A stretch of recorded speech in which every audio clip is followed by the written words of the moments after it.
So this one, I'm going to move to the next question into it. So then you have an extensive amount of experience about tourism industry in Vietnam. Vietnam grown a lot in terms of the tourism side last few years of time.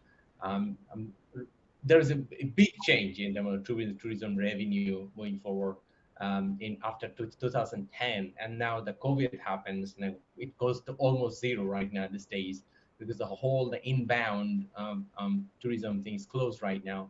But now we are when we're shooting is now we are in middle of October 2021. So what will be your forecast for the tourism industry for 2022? How do you see the tourism industry in Vietnam in 2022?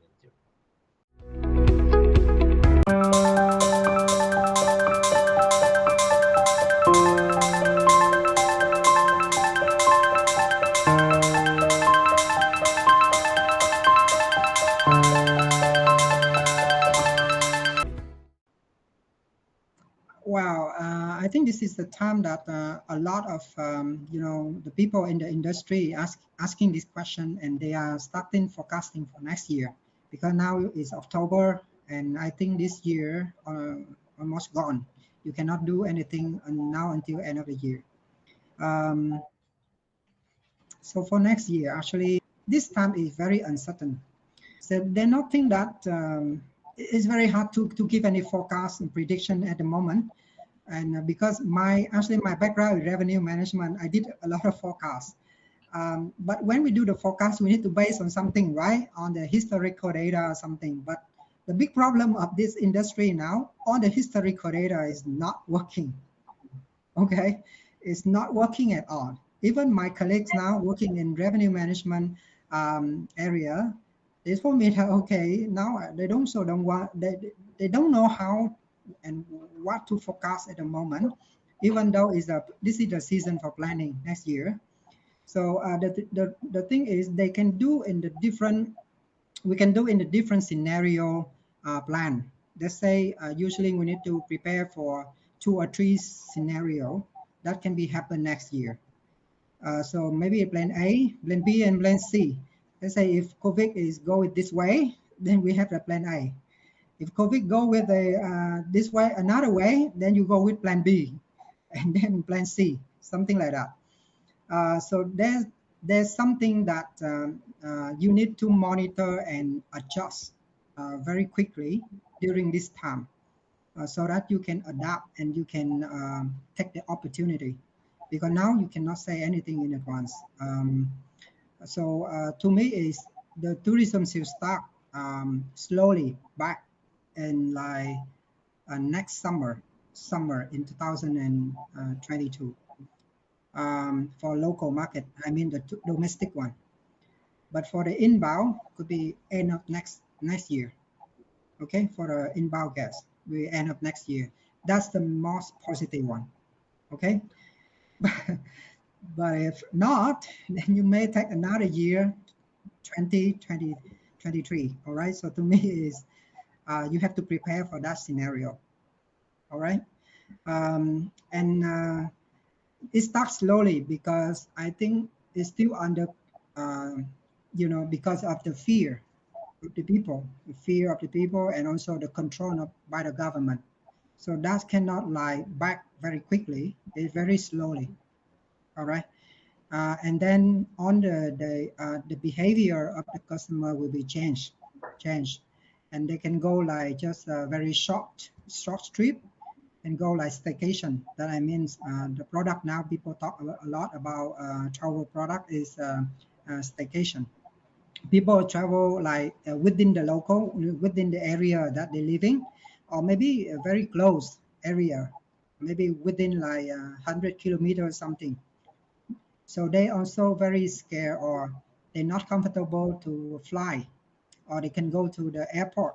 For those place, actually got a crowded people over there. They very fear to that atmosphere.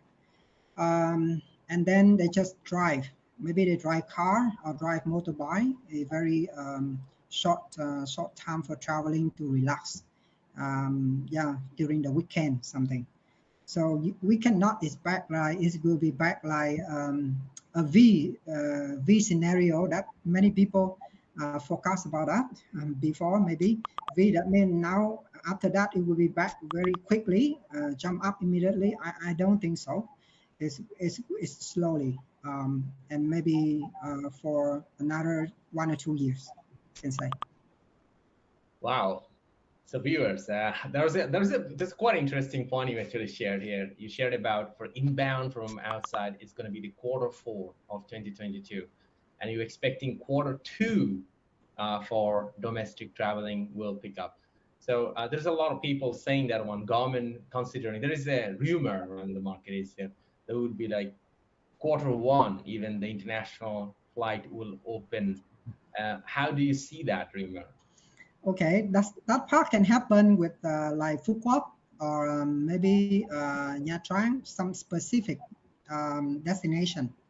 Maybe the government actually need to really aggressive on this one also, because you see that they need to do something. Otherwise, we are at very on the tourism, on the travel company now is going to close all most of them. So now if we don't have any plan for that, and aggressive one, I mean, need to be very aggressive at the moment. Otherwise, on the business will close, and it's hard to recover.